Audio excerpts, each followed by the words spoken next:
Hello student, आप लोग ठीक होंगे। मैं आज आपके बीच में एक वीडियो लेके आया हूं।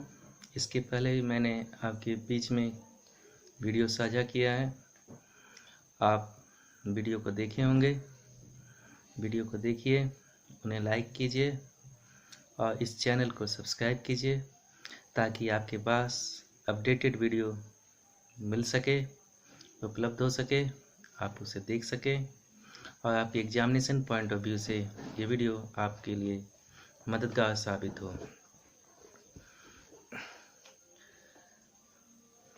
आज मैं जो वीडियो आपके बीच में लेके आया हूँ, यह बीए पार्ट 3 इकोनॉमिक्स जनरल के अंतर्गत जो सिलेबस दिए हुए हैं उस सिलेबस का एक हिस्सा है, भाग है। यह जो टॉपिक है वो बहुत ही कॉमन सा टॉपिक है जिसे हम लोग रोज देखते हैं और समझते हैं। आज मैं इस वीडियो के माध्यम से असमानता, इनइक्वालिटी क्या है, इनइक्वालिटी क्यों पाई जाती है, असमानता क्यों पाई जाती है, असमानता की वजह से हमारे देश में किस किस प्रकार की समस्या उत्पन्न होती है, कितनी तरह की असमानता पाई जाती है, असमानता को किस प्रकार से दूर किया जा सकता है। इन सभी मुद्दों को इस वीडियो के माध्यम से हम समझेंगे, जानेंगे। सबसे पहले समझते हैं असमानता, अर्थात समानता का भाव। जहाँ पे इक्वालिटी का भाव, लोगों में बराबरता का भाव हो, मतलब यह बोध ना हो कि लोग एक समान हो, इक्वल है। अर्थात जिस समाज, सोसाइटी, देश, राष्ट्र में निवास करने वाले लोगों के बीच में कई बिंदुओं के आधार पर अंतर पाया जाता है, तो हम कह सकते हैं कि उनके बीच में असमानता है। यह असमानता कई तरीकों से हो सकती है।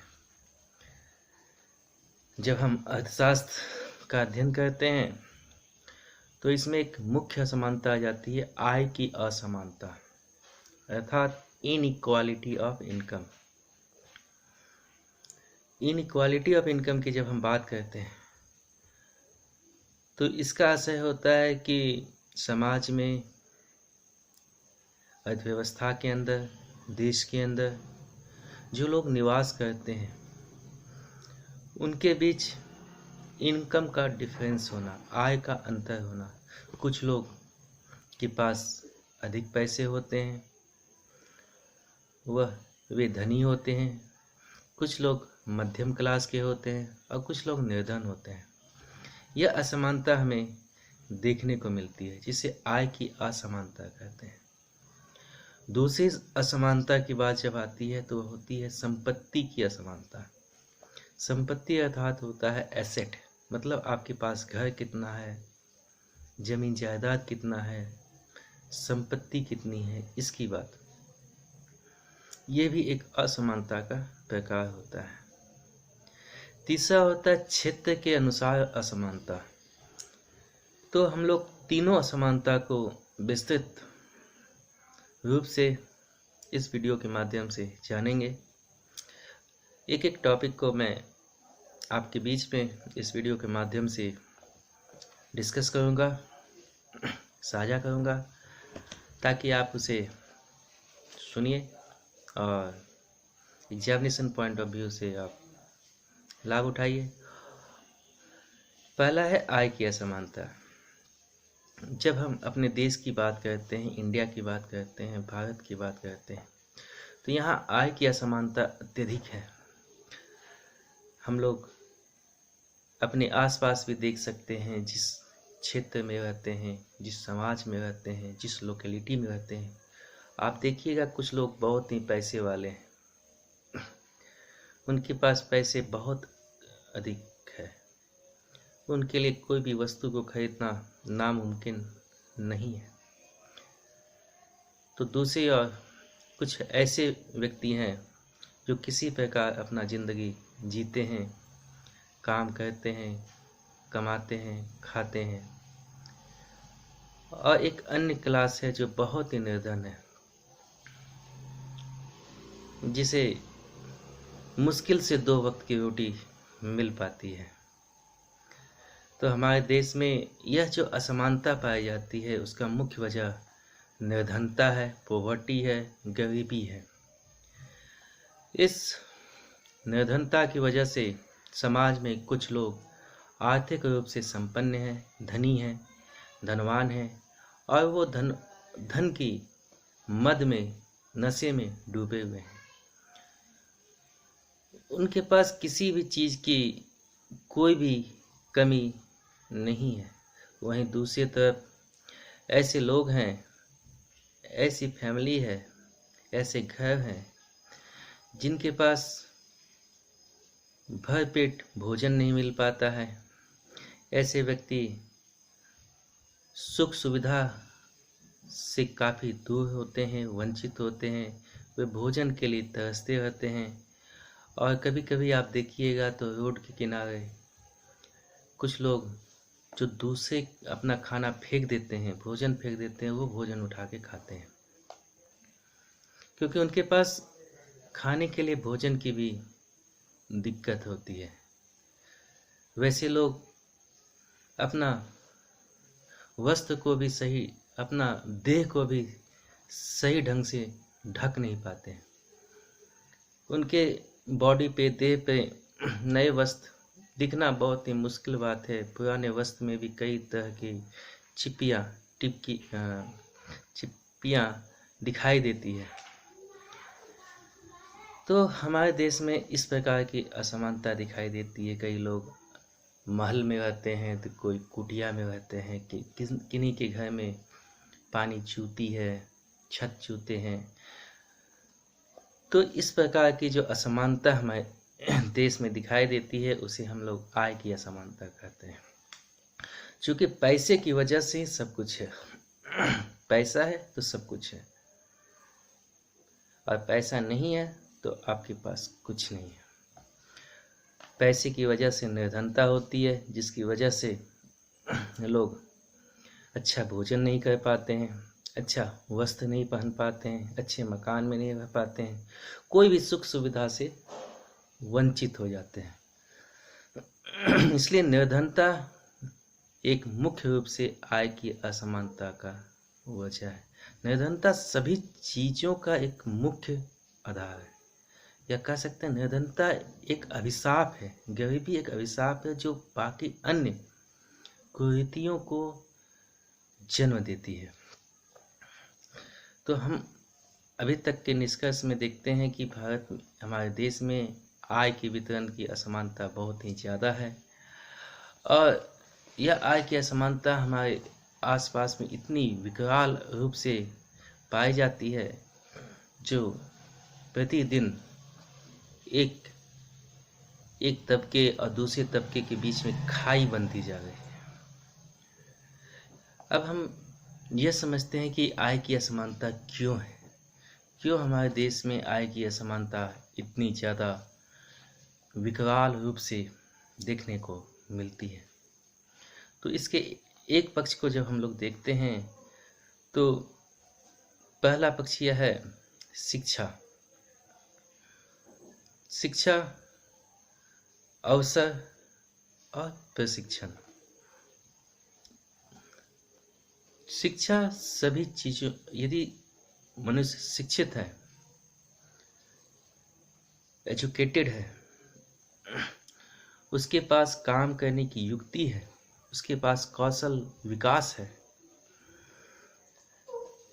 शिक्षा उसके पास गुणवत्ता वाली है, तो वह कहीं भी जाकर काम कर सकता है, पैसे कमा सकता है और जैसे जैसे वो काम करेगा उसकी उत्पादन शक्ति में वृद्धि होगी और वह अत्यधिक पैसे कमा पाएगा। लेकिन हमारे देश में अशिक्षा देखने को मिलती है। लोग बहुत ही ज़्यादा साक्षर नहीं हैं।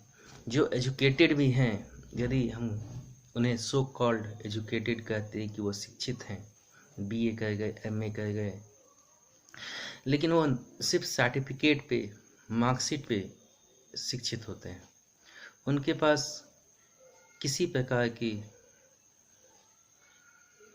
जानकारी का अभाव होता है, क्योंकि हमारे देश में जो शिक्षा प्रदान की जाती है उसमें किसी प्रकार की इंडस्ट्री, उद्योग के अनुसार शिक्षा नहीं दी जाती है।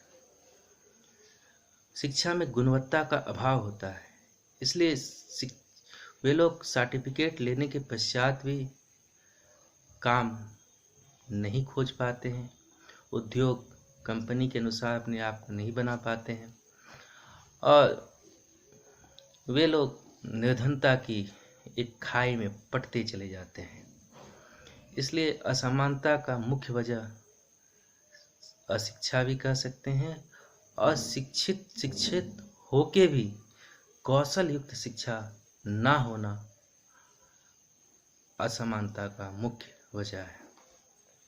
दूसरा कह सकते हैं कि हमारे देश में जो संपत्ति है उस पर किसी एक खास क्लास, सोसाइटी, समाज का स्वामित्व है, जिससे कि वे लोग अन्य लोगों से काम लेते हैं, उनका शोषण करते हैं।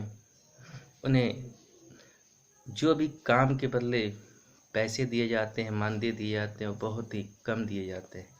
इसके साथ ही हम देख सकते हैं कि बहुत से क्षेत्र में जो लोग काम पे लगे हुए होते हैं उनमें भी आय की असमानता पाई जाती है। समान काम करने के पश्चात भी लोगों को समान वेतन नहीं दिया जाता है। कई लोगों को अत्यधिक पैसे मिलते हैं उसी काम, उतने ही समय के लिए, और दूसरे लोगों को कम पैसे और शोषण का सामना करना पड़ता है। तो हमारे देश में यह एक विकराल स्थिति बनी हुई है कि काम अगर हम समान करते हैं, समान घंटे भी करते हैं, तो भी हमें पैसे असमान मिलते हैं। यह भी एक आय की असमानता का मुख्य कारण जो देखने को मिलता है। इसके साथ ही हमारे देश में पूंजीवादी अर्थव्यवस्था है, जिसमें वैसे लोग जिनके पास पूंजी है, पैसे हैं, वे उद्योग, कल कारखाने, ऑफिस खोलते हैं और वहाँ पे लोगों को रखते हैं, काम देते हैं और काम के बदले उन्हें कुछ पैसे देते हैं, जिससे वह किसी तरह अपनी ज़िंदगी को जीते हैं और उससे वह निकल नहीं पाते हैं। अपनी जो गरीबी का दुष्चक्र है उससे वह निकल नहीं पाती और उसी में फंसते चले जाते हैं, जिससे कि एक सोसाइटी जो उससे काम लेता है वो काम के बदले पैसे से पैसा बनाता है, क्योंकि अर्थशास्त्र में हम लोग जानते हैं मनी बिगेट्स मनी, पैसे से पैसा होता है। तो पूंजीवादी पूंजी का निवेश करके लोगों से काम करवा के और पैसा कमाता चला जाता है और बाकी दूसरे क्लास के लोग काम कर कर के भी किसी प्रकार ज़िंदगी को जीते हैं। उसके बाद अन्य चीज़ देखते हैं तो हमारे देश में मुद्रास्फीति दिखाई देती है, महंगाई अत्यधिक होती है। तो मुद्रास्फीति की वजह से आय की असमानता कैसे होती है, इस चीज़ को समझते हैं। मुद्रास्फीति की वजह से महंगाई बढ़ती है, जिससे कि लोगों की परचेसिंग पावर, क्रय शक्ति, खरीदने की क्षमता में कमी आती है। यह कमी का प्रभाव, महंगाई का प्रभाव जिनके पास पैसे हैं उन पे नहीं होता है, क्योंकि उनको क्या है, 10 के बदले 20 कहिए तो वो दे देंगे, क्योंकि उनके पास सरप्लस मनी है, पैसा अधिक है। लेकिन जो किसी तरह ज़िंदगी जीते हैं वो महंगाई की स्थिति में उनकी परचेसिंग पावर, क्रय करने की शक्ति घट जाती है और असमानता अत्यधिक बढ़ता चला जाता है। इसके अलावा हम लोग देखते हैं कि हमारे देश में जो सरकार की नीति है, पॉलिसी है, उस नीति में जो सरकार जितनी भी नीतियों का निर्माण करती है उसका समुचित लाभ लोगों को नहीं मिल पाता है, जिससे भी आय की असमानता अत्यधिक बढ़ती चली जाती है। हमारे देश में आय की असमानता का मुख्य वजह यह भी है कि उद्योग धंधों का अभाव है। हम लोग देखते हैं कि हमारे क्षेत्र में यदि आप पलामू को देखिएगा, झारखंड को देखिएगा, तो उद्योग धंधे बहुत ही कम दिखाई देंगे आपको, जिससे कि लोगों को काम नहीं मिल पाता है, लोग बेरोजगार होते हैं। और चूँकि काम नहीं होगा तो पैसे नहीं होंगे, और पैसे नहीं होंगे तो स्वाभाविक बात है कि निर्धनता और दुष्चक्र में वो फंसते चले जाएंगे और आय की असमानता की खाई में वृद्धि होती जाएगी। इसके साथ हम लोग देखते हैं, यदि एक निर्धन व्यक्ति बैंक के पास लोन लेने के लिए जाएगा, कर्ज मांगने जाएगा, तो उससे कई तरह के सवाल पूछे जाएंगे। उसे मुश्किल से कर्ज मिल पाता है, लेकिन एक पैसे वाला अमीर व्यक्ति, रिच पीपल यदि बैंक के पास जाएगा तो उसे आसानी से पैसे मिल जाएंगे और वह निवेश कर पाएगा, जिससे कि एक निर्धन व्यक्ति के पास निवेश के उपाय, बिजनेस के अवसर भी काफ़ी कम होते हैं, जबकि धनी व्यक्ति के पास निवेश और पैसा बनाने के अवसर भी ज़्यादा होते हैं। आय की असमानता का हम यह भी देख सकते हैं कि अवसर, कई लोगों को ज़िंदगी में वैसे अवसर, अपॉर्चुनिटी नहीं मिलते हैं। जैसे कुछ लोग जो गांव में होते हैं, उनके पास टेक्नोलॉजी नहीं पहुंच पाती है, उन्हें क्या करना है पता नहीं होता, इसलिए वो उसी माहौल में जीते हैं। जबकि कुछ लोग जो मेट्रो सिटी में होते हैं, जिनके पास तकनीक का ज्ञान होता है, सभी चीज़ अपडेटेड टेक्नोलॉजी होती है, वो उसको सीखते चले जाते हैं और भी पैसा कमाते हैं, जिससे कि आय की असमानता में वृद्धि होती जाती है। तो आय की असमानता का मुख्य वजह अगर हम पॉइंट में देखें तो सबसे पहले एक निर्धनता आती है, दूसरा होती है कि समान काम के बदले असमान वेतन दिया जाता है, तीसरी बात होती है कौशल युक्त या गुणवत्तापूर्ण शिक्षा में कमी, या जिसको हम लोग कह सकते हैं दोषपूर्ण शिक्षा प्रणाली। इसके साथ समाज में संपत्ति पर किसी एक खास समुदाय या व्यक्ति का स्वामित्व होना। इसके साथ हम कह सकते हैं बैंक तथा सरकार की नीतियों का प्रभाव। उसके साथ हम कह सकते हैं कि आय की असमानता इसलिए भी होती है, अवसर का समुचित अवसर उपलब्ध ना हो पाना। ये सभी चीज़ आय की असमानता की मुख्य वजह होती है। अब आय की असमानता की मुख्य वजह घटक यह होते हैं, तो इसके क्या क्या प्रभाव होंगे। और जब पैसे की कमी होगी, आय की असमानता होगी, तो मुख्य वजह क्या होगी, निर्धनता पैदा होगी, लोग बेरोजगार हो जाएंगे, गरीब हो जाएंगे। यानी आय की असमानता से निर्धनता उत्पन्न होगी, पॉवर्टी होगी, लोगों के बीच में एक संघर्ष उत्पन्न होगा, एक दूसरे से वे लोग ईर्ष्या करेंगे, लोगों में धनी, निर्धनता और अलग अलग क्लास उत्पन्न हो जाएगा, सोसाइटी उत्पन्न हो जाएगा। तीसरा, शोषण देखने को मिलेगा, आर्थिक रूप से शोषण, सामाजिक रूप से शोषण देखने को मिलेगा। उत्पादन शक्ति में कमी आएगी, यदि आय में असमानता होगी तो एक क्लास ऑफ सोसाइटी जो होगा जो ज़्यादा उत्पादन करके ज़्यादा कमा पाएगा, दूसरा जो पुअर पीपल है, निर्धन लोग हैं, उनकी उत्पादन शक्ति में कमी आएगी, क्योंकि पैसा नहीं होगा तो खाएंगे नहीं, अच्छा से इलाज नहीं करवा पाएंगे, तो उनकी उत्पादन शक्ति में कमी आएगी। आय की असमानता होने की वजह से लोग अपने बच्चे को अच्छे स्कूल में दाखिला नहीं दिला सकते, जिससे उनके बच्चे को समुचित शिक्षा नहीं मिल पाएगी, गुणवत्तापूर्ण शिक्षा नहीं मिल पाएगी, जिससे उनके बच्चे भी समय आने पर अच्छा काम नहीं कर पाएंगे और उनकी भी उत्पादन शक्ति में गिरावट आएगी। इसके साथ साथ आय की असमानता सभी प्रकार के दुष्चक्रों को जन्म देगी। अब आता है कि इसे खत्म कैसे किया जाए। तो हम जानते हैं कि आय की असमानता को खत्म करने का मुख्य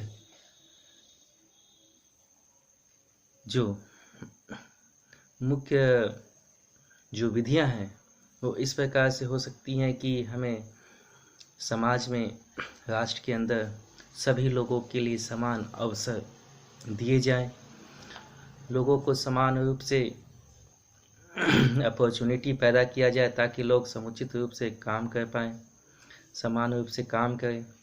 दूसरा,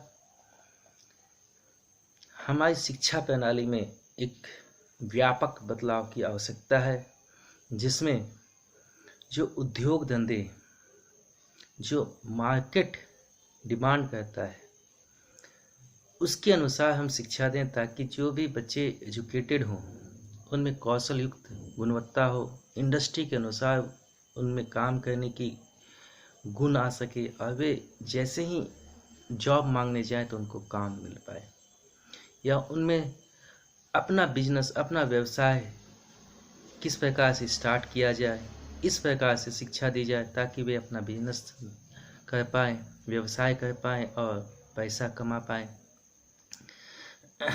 तीसरा, सरकार को जो हायर सेक्शन ऑफ सोसाइटी है, जो जिसे हम लोग धनी व्यक्ति कहते हैं, उन पे अत्यधिक टैक्स लगाना चाहिए और जो भी कम पैसे कमाते हैं उन पे कम टैक्स लगाना चाहिए ताकि जो आय की असमानता की खाई को खत्म किया जा सके। उनसे पैसे को लेकर निर्धन व्यक्तियों के कल्याण पे खर्चा किया जाए। इसके साथ साथ जनसंख्या पे नियंत्रण आवश्यक है, क्योंकि अत्यधिक जनसंख्या ही सभी प्रकार के दुष्चक्रों को जन्म देती है। इसके साथ साथ सरकार को अनेक सुविधाओं में विस्तार करना चाहिए और उन सुविधाओं को सिर्फ नाम का नहीं, काम के साथ विस्तार करना चाहिए ताकि लोगों को उसका समुचित लाभ हो पाए, जिसमें शिक्षा, स्वास्थ्य, चिकित्सा, आवास और कई तरह की कौशल युक्त शिक्षा, ये सभी चीज़ों में विस्तार करनी चाहिए, तभी जाके आय की असमानता को हम लोग खत्म कर पाएंगे। अब जब हम दूसरा असमानता पे आते हैं तो वह होती है संपत्ति की असमानता। तो संपत्ति की असमानता मुख्य रूप से आय की असमानता से ही संबंधित है। जिसके पास आय अधिक होगी, पैसे अधिक होंगे, वो ज़्यादा प्रॉपर्टी बनाएगा, ज़मीन ज़्यादा खरीदेगा, जायदाद ज़्यादा खरीदेगा, हाउस खरीदेगा, घर बनाएगा, व्हीकल खरीदेगा, 4 व्हीलर खरीदेगा, 2 व्हीलर खरीदेगा, सोना चांदी जो भी है, यानी सभी चीज़ क्या है, पैसे से संबंधित है। अगर आय की असमानता खत्म हो जाएगी तो संपत्ति की असमानता को भी खत्म किया जा सकता है। इसलिए आय की असमानता को खत्म करने के लिए सरकार को समुचित कदम समय रहते हुए उठाने चाहिए। उसके बाद हम लोग देखते हैं जो तीसरा टाइप हम लोग का आता है वो क्षेत्रीय असमानता होती है। हम अपने देश को देखते हैं, अपने राष्ट्र को देखते हैं, अपनी अर्थव्यवस्था को देखते हैं, तो प्रत्येक स्टेट में प्रति व्यक्ति आय अलग अलग है। वहाँ पे जनसंख्या का वितरण अलग अलग है, लोगों के पास उपलब्ध अवसर भी अलग अलग हैं। प्रत्येक राज्य में कृषि के लिए संभावना भी अलग अलग है। वहाँ पे जनसंख्या, प्राकृतिक संसाधन, सामाजिक रूप से उपलब्ध सेवाएं, ये सभी चीज़ में एक व्यापक रूप से असमानता पाई जाती है। तो जब हम क्षेत्रीय असमानता की बात करते हैं तो क्षेत्रीय असमानता में जो अलग अलग स्टेट, राज्य में उपलब्ध संसाधन होते हैं उनमें किस प्रकार से विषमता पाई जाती है, असमानता या अंतर पाया जाता है, इस चीज़ का हम अध्ययन करते हैं तो इसे क्षेत्रीय असमानता कहते हैं। क्षेत्रीय असमानता क्यों पाई जाती है? मुख्य वजह क्या हो जाएगी? निर्धनता। जिस राज्य में, जिस स्टेट में निर्धनता अत्यधिक होगी वहाँ क्षेत्रीय असमानता ज़्यादा पाई जाएगी, असमानता ज़्यादा पाई जाएगी। दूसरा मुख्य वजह क्या होगी? उद्योग धंधा। जिस राज्य में उद्योग कल कारखाने का अभाव होगा वहाँ पे क्षेत्रीय असमानता अत्यधिक पाई जाएगी। तीसरा क्या होगा? साक्षरता का अनुपात। जिस स्टेट में लोग कम साक्षर होंगे, एजुकेटेड कम होंगे, शिक्षित कम होंगे, उनके पास कौशलपूर्ण शिक्षा कम होगी, गुणवत्तापूर्ण शिक्षा कम होगी, वहाँ पे असमानता अत्यधिक पाई जाएगी क्योंकि वहाँ पे लोगों की उत्पादन शक्ति कम होगी। नेक्स्ट पॉइंट होगा जनसंख्या। जिस क्षेत्र में जनसंख्या अत्यधिक होगी वहाँ पे ज़्यादा समस्या दिखाई देगी, असमानता ज़्यादा दिखाई देगा। इसके साथ और भी जो मुख्य रूप से हम सुविधा कर सकते हैं, जब हम कृषि की बात करते हैं तो जिस क्षेत्र में, जिस स्टेट गवर्नमेंट सरकार वहाँ के लोगों के लिए सिंचाई की सुविधा उपलब्ध कराएगी, बिजली की सुविधा उपलब्ध करवाएगी, वहाँ पे असमानता कम होगी क्योंकि वहाँ पे किसान सिंचाई की सुविधा से अत्यधिक अनाज का उत्पादन कर पाएंगे, उत्पादन के पश्चात उसे बाजार में बेच पाएंगे। तो क्षेत्रीय असमानता में सिंचाई की सुविधा, बिजली होगी तो बिजली का ही इस्तेमाल करके वे अत्यधिक ज़मीन को सिंचित कर सकते हैं। इसके साथ साथ जब क्षेत्रीय असमानता की बात हम करते हैं तो यातायात की सुविधा, जो इंफ्रास्ट्रक्चर बेस होता है, क्योंकि हम लोग जानते हैं कि किसी भी क्षेत्र का विकास उसके इंफ्रास्ट्रक्चर पे ही डिपेंड करता है। तो रोड कितना है, हाईवे कितना है, कनेक्टिविटी कितना है, विलेज का टाउन से, मतलब गांव का शहर से किस प्रकार का कनेक्टिविटी है, जुड़ाव है। यदि अच्छा कनेक्टिविटी है तो परिवहन सुविधा उपलब्ध है तो उत्पादन के पश्चात जो वस्तुएं हैं वो समुचित बाजार में उपलब्ध हो पाएगी और उनका दाम अच्छा मिलेगा तो असमानता को खत्म किया जा सकता है। तो क्षेत्रीय असमानता की ये सब वजह हैं और इसके प्रभाव को अगर हम देखते हैं तो इसके प्रभाव से क्या होगा? असमानता होगी तो और असमानता फैलेगी और निर्धनता फैलेगी और अशिक्षा फैलेगी, लोगों में और अंधविश्वास फैलेगा।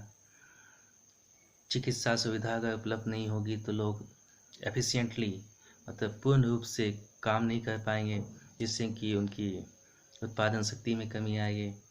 पूर्ण रूप से शिक्षित नहीं होंगे तो वह उनकी प्रति उत्पादन शक्ति में गिरावट आएगी।